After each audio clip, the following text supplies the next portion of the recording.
If you are a manager who is preparing for an external audit, like a recertification audit or a certification audit or a surveillance audit, I've got a few tips for you and your team in terms of what to prepare, what to get ready, and what to think about in the lead up to that audit.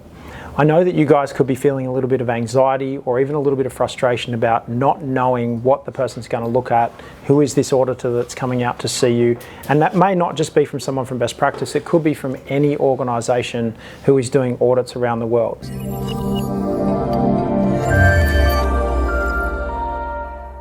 In the context of looking at ISO 9001 or ISO 14001 or ISO 45001 or even the 27001 information security standard, what your auditor is doing is coming out to see if you've got a management system that helps you with business improvement.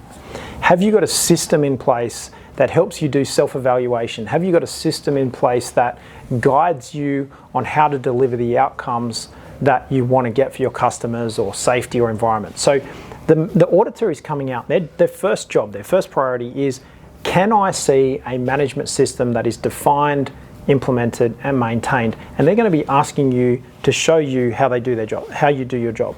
So the first thing I want you to understand, if you're a team member, if you're a manager, is that the person that you're going to be talking to is trying to get clear in their head, is there a management system that helps with business improvement? Is there a management system in place that's helping to improve things? So they're going to be saying, yeah, I can see a management system, I can see it was defined, I can see it was implemented, and I can see it was maintained. Now, there's two things I want you to be thinking about is don't put that person up on a pedestal. That person is like a personal trainer at the gym.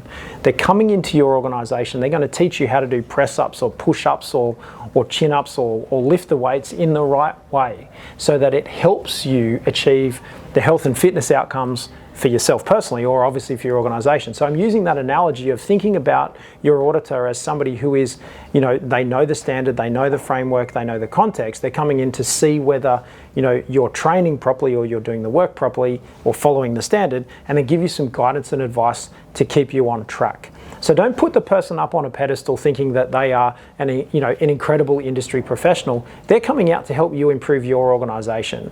So it's really about you thinking about how can I actually extract as much value out of this person as possible. So I want you to be thinking about what questions can you ask. Those people are out seeing lots of different organizations all of the time. They're seeing lots of different teams, departments, businesses, the way organizations are run and structured. So getting some questions ready for them is a good idea too. So I want you to be thinking about that. They're coming out to check and see and verify and say, yes, I can see there's a management system in place and I'm recommending certification or continued certification, but also starting to think about what are the opportunities for improvement. So remember, don't put them up on a pedestal. Don't try and think that, don't overthink it that they are an incredible industry professional. They are really, really just coming out to do that work.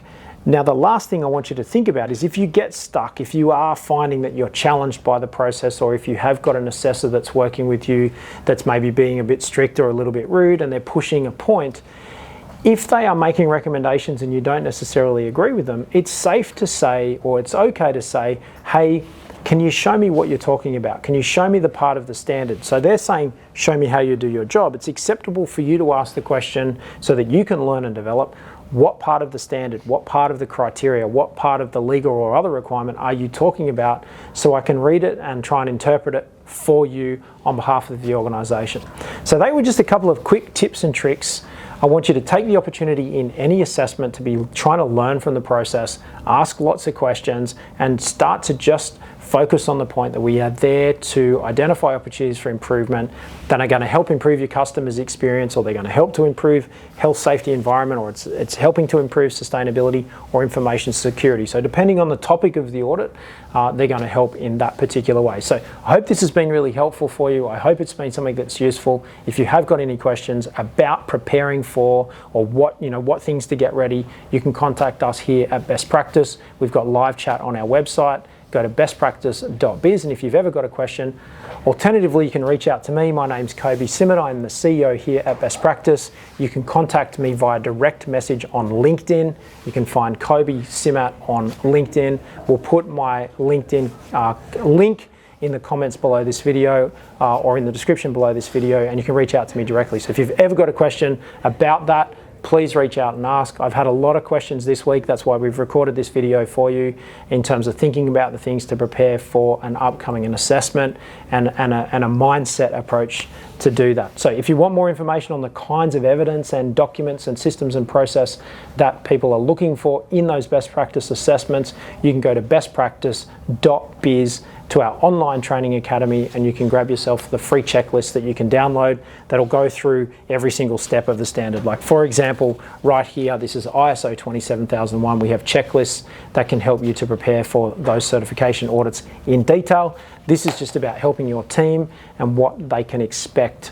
So in this video, we've just talked about expectations and mindset. In future videos, we'll talk about the very specific evidence, and there's a whole bunch of great webinars in the e-learning checklist available on the Best Practice TV YouTube channel that are going to help you go through each individual standard. Hope this has been helpful. More than happy to help. I'm right here to answer your questions. My name's Kobi Simmat, and you'll see us right here next time on Best Practice TV. Bye for now.